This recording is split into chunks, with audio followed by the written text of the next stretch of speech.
At this point, I would like to move on to our primary topic, which is sensitivity training and development of coping skills. And in addition to all the qualifications I previously mentioned regarding Dr. Szajnberg, he has been director of the Mosaic Project for emotionally disturbed children here in San Francisco, and in other words, has had quite a bit of hands-on experience. And I would pose to Dr. Szajnberg the following general scenario, just to set some kind of a framework for this discussion. And that is, assuming in the 4th, 5th, or 6th grades, there are some students with special needs, some psychiatrically impaired, some physiologically impaired, clearly different from the other students, and in a classroom situation where they are with a primary teacher most of the school year. I realize that there are different schools of thought on how to go about alleviating stressors on disabled students. And I would pose the following two scenarios, if applicable. One is to discuss and identify the disorders or impairments involving the child, educate the staff and other children to that, therefore sensitizing them to the special needs of the child, reducing the disabled child's need to develop more coping skills, and also at the same time reducing the amount of stressors ordinarily associated with a child in that situation. On the other hand, I guess there's a school of thought that would say, let's stay away from labels. Let's not say that this child has this impairment and make him any more different, at least perceived different than he is. It may depend upon whether the disorder is psychiatric versus psychological. It may depend upon a lot of factors. But I'd now like to turn the mic over to Dr. Szajnberg, and maybe you could at least give us some kind of structure or framework. What do we do in that kind of a situation in trying to sensitize children and staff, and at the same time alleviate a lot of the stressors ordinarily associated with disabled students? Dr. Szajnberg? Thank you. Thank you for having me here, first of all. Mr. Roos doesn't know some things are on my CV and some things are not that may be more relevant to my talking to you here. So I'll tell you the stuff that you may not be aware of, but I think would be connected with what we're discussing. And then I want to take a few steps back. Can you hear this now? What he doesn't know on my CV is that I was an immigrant child and didn't learn English till I was 5 years old. So I had the opportunity to go into a school system when at a time you didn't have other languages being taught except American English, which is how I learned my English, by being dropped into school. And I went through a public school system and had both the fortune and the misfortune of going through a public school system. I ended up going to a wonderful private university, thank goodness, from a reasonably good public school, but also a public school where I was literally beaten by my first grade teacher in front of my mother, who then went to the principal to complain, and he said, well, he must have done something wrong to get beaten that way. He deserves that. And my mother, who didn't speak English too well, went home in tears. So now, and my parents were the type of parents who said to me, school is your second home. We expect you to go there, to do well, and to listen to what the teacher says. There are disadvantages to that, like with the first grade teachers. And there were extraordinary advantages to that, because I did extraordinarily well. And I learned how to accommodate to kids who maybe weren't too pleased to have me there, or kids who were not going to move out of the awful neighborhood that I lived in and moved out of when I was 8 years old. So there's a mix of experience, and much of what I think we'll talk about when I think about this here is whatever one does in human endeavors, there's a balance to it. If you want to act more sensitively towards someone, one can do that. One can do it to the extent of labeling the person, which has disadvantages. Or one can say that there's a problem with labeling someone, but we need to do it for this sake, but it'll be at a price. Or one can avoid singling out someone, but at the disadvantage of perhaps not giving that person the kind of special care and consideration they might want. Now, I want to go back to this idea, but that whatever intervention one makes, whether it's an educational or a legal or political or religious or linguistic intervention, in human endeavors one pays a price for it, and part of our living our lives is to balance out what is in ultimately the best interest of whom? Of the child, of the children, of the community. At least three different groups to take into consideration. In American society, one thing we are very good at, compared to other societies, you may not feel this, but compared to other societies, we're much better at protecting the needs of the individual over and above the needs of the community. In other societies, the needs of the individuals are squashed, destroyed, stepped on, but held up for the sake of community. I'll give you an extreme example of this that startled me. I had a conference on abused children at one of the universities I was at, and one of the people I invited to come was an anthropologist, a very bright fellow who had never come to a conference of pediatricians and psychologists and so on. And his fieldwork was in India, and he'd worked in this one small village in India for many years. And we talked about physical abuse, sexual abuse, reporting, and all the stuff that we considered as physicians, psychologists, pediatricians, psychoanalysts. This is the standard approach. If a kid is sexually abused, usually a girl, you do this, you do this, you do this, and you protect the child, and so on. He got up and said he was appalled at what we were doing. He said in the village that he worked in India, girls were frequently sexual objects of one, usually the grandfather. And if anybody had done anything like this reporting, it would have destroyed the entire social structure of the village. How could we do this? Now, I will tell you this. I'm deeply respectful of Richard Schwader. He's a very thoughtful fellow. I could not accommodate to his way of thinking. I'm not going to say that he's wrong. I'm just going to say that as a physician, I would always intercede to protect the child, but I now respectfully recognize that it may undermine and destroy a family structure, or in his case, an entire village structure. It's not an easy decision, except for me, it's a straightforward decision. I will protect the child, but I'm not telling you that I am correct about this. It's just how I'm going to do it. So I want to return to the costs that we pay in whatever decisions we make. Other two things that are not clear on my CV that you should know. Back when Public Law 94-142 was passed for special education, I was in Chicago, and I was the first psychiatrist hired to cover 50 classrooms for emotionally disturbed children.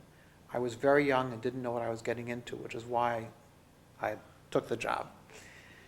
But I saw how different schools handled these special education classrooms.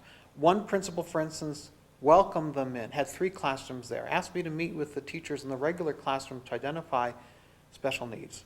Another principal didn't want these kids there, but he couldn't say no. But he had been there a long time. He knew what to do. He put this classroom in the teacher's lounge. And when the teachers went to have their break, they walked through the classroom, parted the curtains, got their meals out, were resentful that they couldn't sit in their lounge to eat anymore, pulled the curtains back and walked back out the classroom. Another classroom was in a bathroom. So I learned how principals could differentially react to a law, and that the law is not always the best approach. It may be a necessary approach, but the best approach, and there are ways to bend around it. I also saw how parents took advantage of laws and tried to get their kids classified special ed because they were in stinky public school classrooms. And if they got removed from this classroom of 40 and placed in a classroom of 12, even if the kids didn't have a label, but if they were willing to give their kid their label, they could be in a classroom of 12 kids. Some were very blunt with me about this because classrooms in Chicago were 35, 36 kids in a regular public education classroom. So this was and then there were different Teachers' experiences, there was a union there, and when there was a layoff at some point when I was hired, the first 6 weeks I was there, I didn't get paid because they ran out of money. They fired all the special ed teachers, but the teachers in the BD classrooms, behaviorally disordered, had rank over the special ed teachers, so that the BD teachers got placed in the special ed classrooms. The BD teachers hated the special ed ED classes, but they had ranking priority. So for me, it was an extraordinary way of learning the complexity of a public school classroom, the complexity of the players involved, and how children's interests sometimes were served and sometimes were not, quite frankly. And how some parents could be great advocates for their kids, and some parents were awful for their kids. And the kids were often forgotten for the sake of the parents' needs.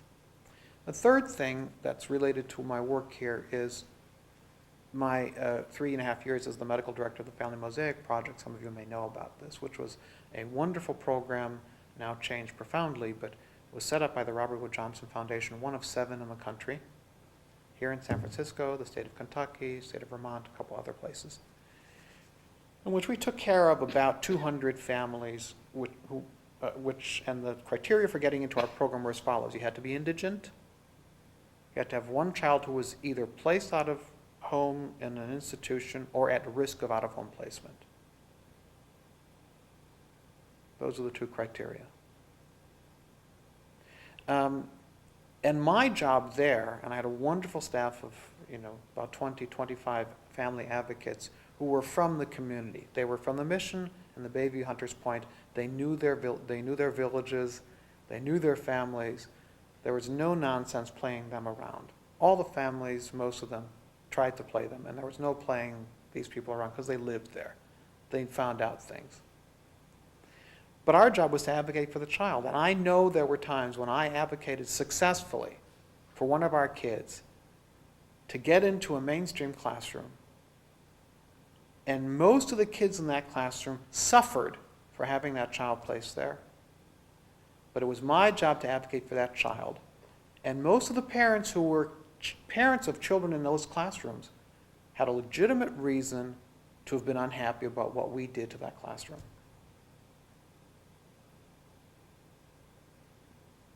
I'm just saying that there's a price one pays. It isn't so easy.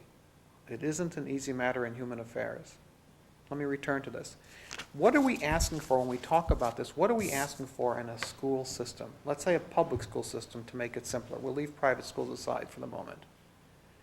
The nature of education has evolved significantly in Western society, and particularly in the United States. Where are we now? Where have we come from? And what direction are we going in? Which is a troubling question for public education. In medieval times in Western society, education was defined as something for adults. You taught adults how to say the catechism, maybe how to read, so they could become closer to Christ. That was the mission of the Catholic Church, for instance. It was only with the Jesuits that they thought, oh, well, we should educate children under 7. In fact, it was the Jesuits who said, give us your child under 7 and you can have them the rest of your life. The Jesuits introduced the idea that education might be useful for children. Extreme and interesting innovation. Until the industrial era, education was still a major responsibility of the family of origin. We had primarily agrarian societies. If you look at even the most advanced societies like England and France, they were agrarian-based. Our school's calendar is still agrarian-based. Kids are left off over the summer for planting and harvesting. But children were either taught around how to do farm work, or if they were maybe fortunate enough that their father, usually not the mother, their father had some sort of discipline like how to make shoes or how to do tanning or whatever, they were trained in the trade, or they were apprenticed out, to some sort of trade. That was education. Until around the age of 14 or 15. If you read a very lovely book about growing up in a small town in Britain during the industrial era in 1850, from Larkrise to Candleford, it's a personal account of this woman's growing up there, from Larkrise to Candleford, the 2 towns that were close to by. She's describing one of the most industrialized nations in the 19th century. boys at the age of 14 or 15 were expected to start doing something substantive to support their families, and girls at the age of 14 or 15 were to be placed as domestics outside their families for 1 to 2 years, for 2 reasons. It decreased incest, it increased their marriageability by the age of 18, and they weren't an economic burden on their family of origin. But if you were 14 or 15, you were to start to become an adult. Even boys coming home from school were expected to scour the roadside to look for pieces of coal that had fallen off the truck so they could bring it home. The boys had that responsibility. So then in the Industrial Revolution, you have influx of people into cities. They leave their villages, they leave their towns, and schools become centralized. Well, what's the function of school? Even then, there's changes, and we can move to the United States.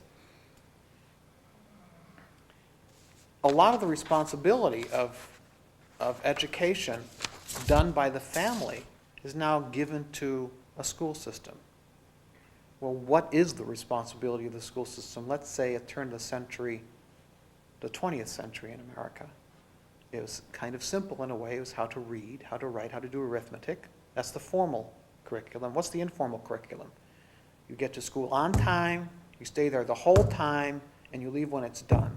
That's good training for working in a factory. That's the informal curriculum, but it's important. You know, as Woody Allen said, 80% of success is showing up. So if you can teach a kid to get to school at 8, you stay there the whole time, and you don't leave till 3:30 or whatever it is, that kid's gone a long way to being able to be successful in what? Most jobs. Not all, but most jobs. Not a bad thing to learn, by the way. Not a bad thing to learn. At the turn of the century and before World War I, how many kids went to college in the United States? A fairly wealthy country at the time compared to other countries. About 10% went to college. About 10%. College was really for the elite. And the function of college, by the way, at that time, depending on the college you looked at, was really a finishing school. It had 2 functions. One is, for men and young women, is to become good citizens.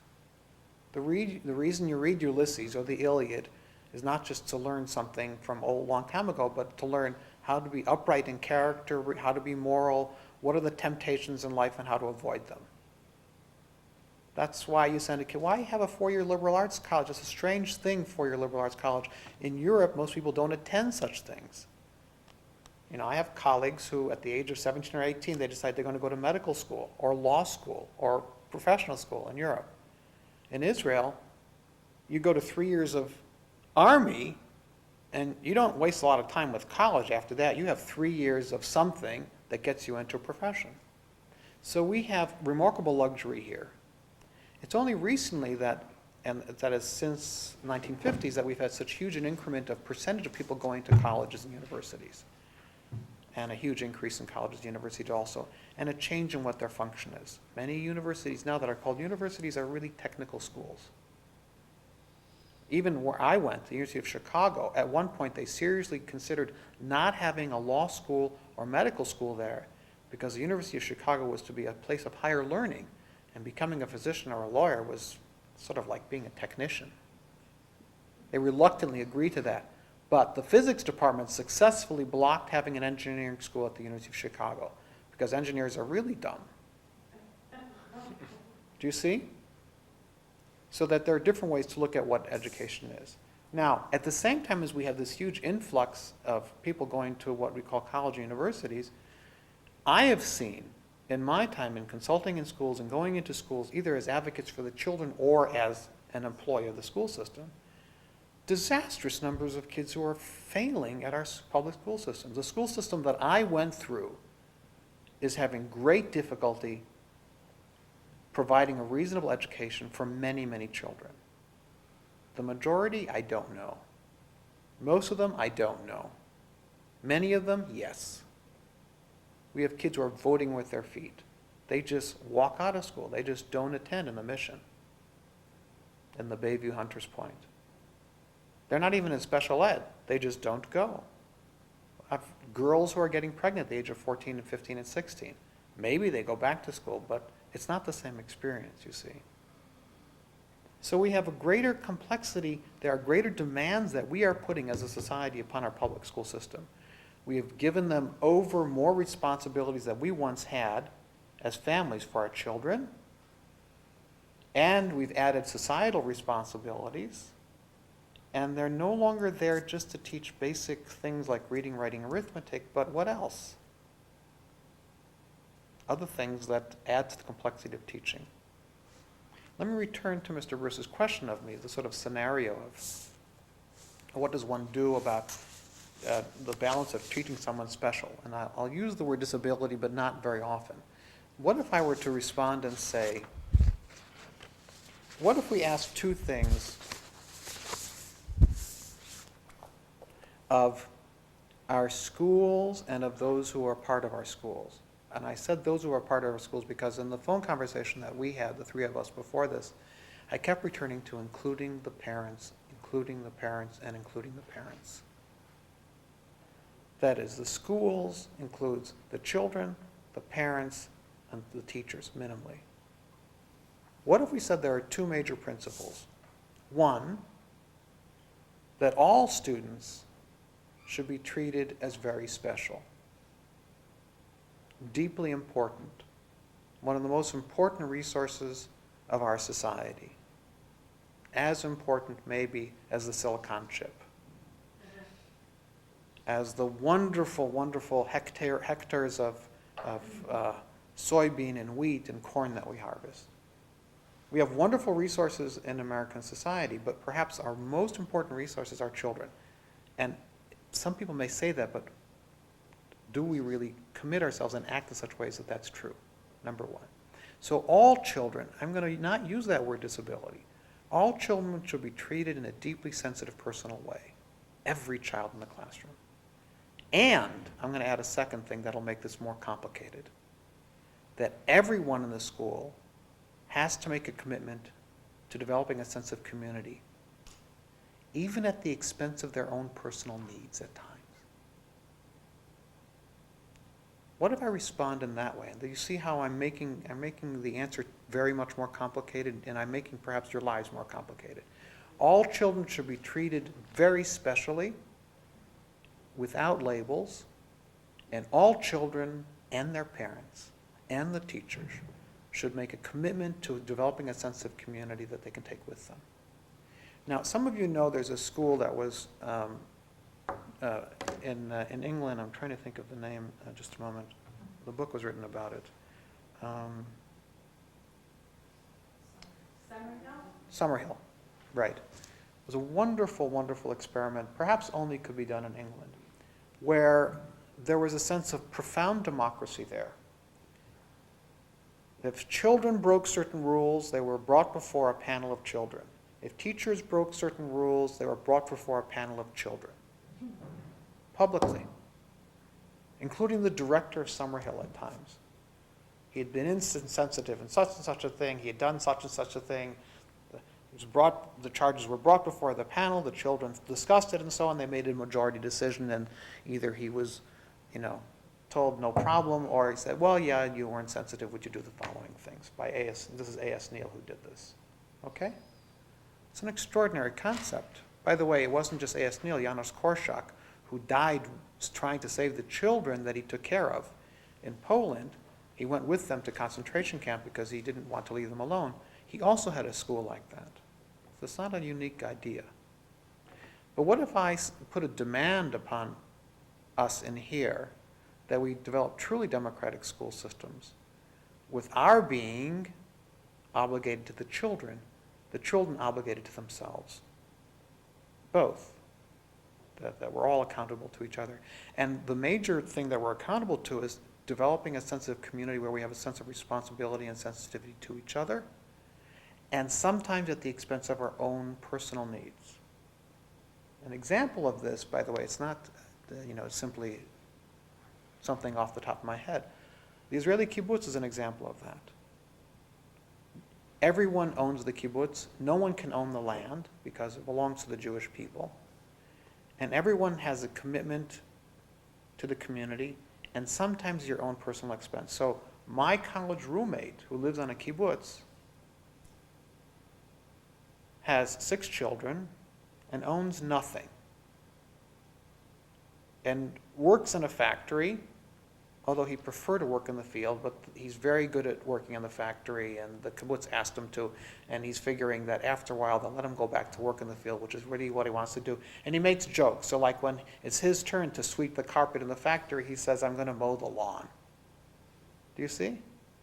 That's an extraordinary, and he lives in an apartment now with only 2 of his children, because 4, the other 4 are married, but they come over on. The apartment is about 900 square feet. We're both the same age. I have a beautiful place in San Francisco and a nice car. He has to wait in line for a car. Who has the better life, by the way? And I'm not going to say it's me, by the way. But I saw by living there how every day he makes repeated commitments to his community, and he gets personal satisfaction from it, but it isn't always because he says, "I want you to do this because I want this." In fact, at times it's because I'm not going to ask for this because it's better for the community that I'm not. So if we could establish that in the school, a frame of mind like that, everyone is very special. Teachers too, by the way, should be treated deeply respectfully. And they need to act in a way to earn that. So the teacher, for instance, who dragged me down the stairs by the arm and beat me around the head, she shouldn't be treated respectfully, in front of my mother. One can't be mindless about this, but she should be held accountable, by the way, to the other kids. Not the other teachers, because that's too complicated, but at least brought before a group of kids. Do you see? And the second thing is that we have a commitment to each person being treated in a special way and developing a sense of community. Now let me return to sort of what are the implications of that and how tough this is to do. I'm not going to make this an easy matter for us to resolve here. Howard Gardner has written several books about different abilities. Some people have abilities in certain areas, some in other areas. My daughter is a remarkable musician. She listens to a piece by Ella Fitzgerald singing at the Montreux Jazz Festival, and she gets up and she can do it note for note. I can't do that. Is it a disability on my part? I think so. Am I suffering from it? A little bit, because I don't get to enjoy doing what she does, So Gardner pointed out that kids have various categories and abilities of talents. There's an American phenomenon that's different than Europe that says every kid should do the same in every area to be really good. You have to be good at math, good at science, good at humanities, and so on. I had the misfortune at the University of Chicago of having colleagues who were good at everything. It made me furious. It was unfair. My roommate, who got his PhD in physical chemistry at 21, was better at understanding the Iliad than I was. That wasn't fair. But that was what I had to learn. That was part of my education. There. So there is a balance between saying, what about the needs of an individual child? And then if you label the child, how the child feels about that label. One child we recently admitted at a center that I consult to says, "I'm ADD and bipolar." I said, "I don't know what that is." My mother says it. "I'm ADD and bipolar." Well, she could just call him a son of a bitch. It would be more honest. Right? "Why are you here?" "I'm ADD and bipolar." "Well, why don't you just say your mother couldn't take you anymore and get the hell out of here, Then he'd understand it, but that's too simple. It's English, And we try to stay away from English when we talk about things we don't want to talk about. On the other hand, what if we talk about individual profiles of this child? What if we say that this child was, neglected and abandoned by his crack-addicted mother when he was 6 and was lucky enough that his grandfather took him in, and he lived with his grandfather fine for 3 years until his mother came back into his life on his birthday, and then the child fell apart and got hospitalized 4 times in a psychiatric institution, and then the grandfather's wife left saying, "I've had it if you take this kid back," and then the grandfather tried to take the kid back and couldn't control it anymore, and then sends him to us at a residential center. That's not ADD and bipolar. That's a very sad life, with understanding why there were certain things that happened to this child that he ends up here, and it's not because he's ADD and bipolar. It's because there have been tragedies, and our job is to reverse them. You see the difference between labeling and... Labeling is good for business. Doctors make money off of labeling. Pharmaceutical companies make money off of labeling, but I don't have to do that, you see, and I'm going to ask you to try to resist that.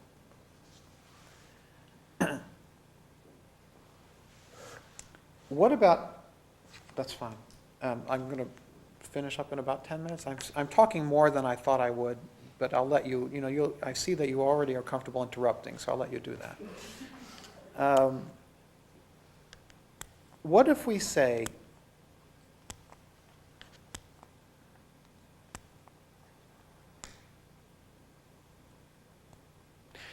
what if I say to you that the two institutions that have the longest history in Western society about how to run institutions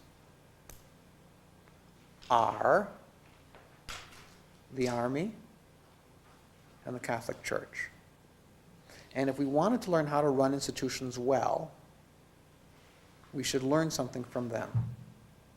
Now, the Army has been successful as an institution across cultures, across language, whatever. You can speak English or French or German. There are certain basic principles that we've learned from Roman times about the Army. The size of a squad, the size of a brigade, the size of a platoon, all that. The Romans taught you need at least 8 people in a squad to mount an effective intervention, and no more than 18 to 20 for a captain to have control of a squad in the field. Over 20, a captain can't see what everybody is doing. Under 8, a captain can't mount a good offensive. Basic principle from military theory. Now, what if I said to you, apply that to school systems? What would be the optimal size for a classroom? What? 8 to 18, 15, 20 maybe, because a teacher can manage a group like that in a classroom or in the field. Under 8, it ends up being more like a tutorial. You have problems with subgroup dynamics. It doesn't work as well. Over 18 or 20, it isn't as effective. The military could teach something to the school system about basic principles. By the way, you don't make high schools of 2,000 young men and women with hot, sexuality and mix them in a classroom. Legally, it sounds good, but in terms of the physics of it, the Army would never do something like that. They couldn't have an effective group, you see. So basic principles. And the Catholic Church learned certain things that are not very, the Army and the Catholic Church, and by the way, this isn't just those two groups. There was a wonderful researcher, Irving Goffman, at Berkeley, who died unfortunately in his early 50s. Brilliant man who wrote a book called Institutions. Asylums, actually, it's called. And what he wrote about was how the way he wrote this book is he got himself a job as a psychiatric technician at St. Elizabeth's Hospital, one of the more notorious state hospitals in Washington, D.C. And even though he had a PhD, he didn't tell them that. And he got a job as a psych tech because he wanted to be as close to the patients as possible. He could have gotten his job as a psychologist, but that would be too far removed. He wanted to hear what the patients actually said. And he wrote this book, and what he said is, look, psychiatric institutions are like military institutions, are like devout religious institutions, are like other institutions in the following ways. When you get into an institution, you lose your individuality. If you're in the military, they almost shave your head. You literally wear a uniform. That means all your clothes looks the same as everybody else's.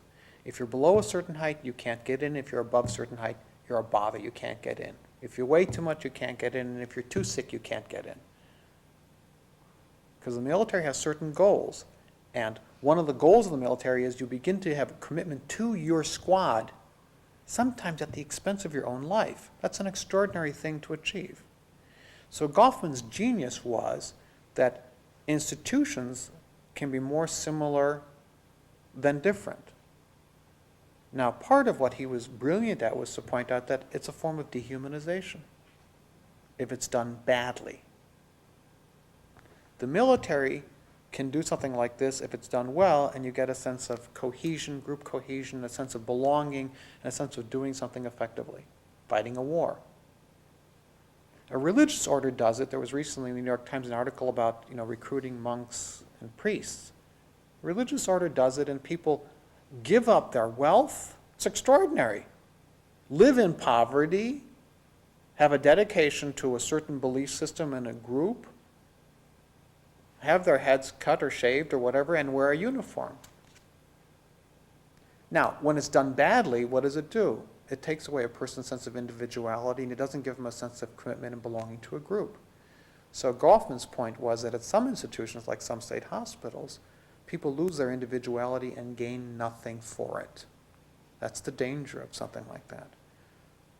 So I want to suggest that our task is, how do we look at our educational institutions for kids, public schools, let's limit it to grade schools for our discussion in high schools. What are we going to ask of them? And how do we do it in a way that it's doable by them and serves the best interests of our children and of our society? I'm closing really with not suggestions, but really questions to think about.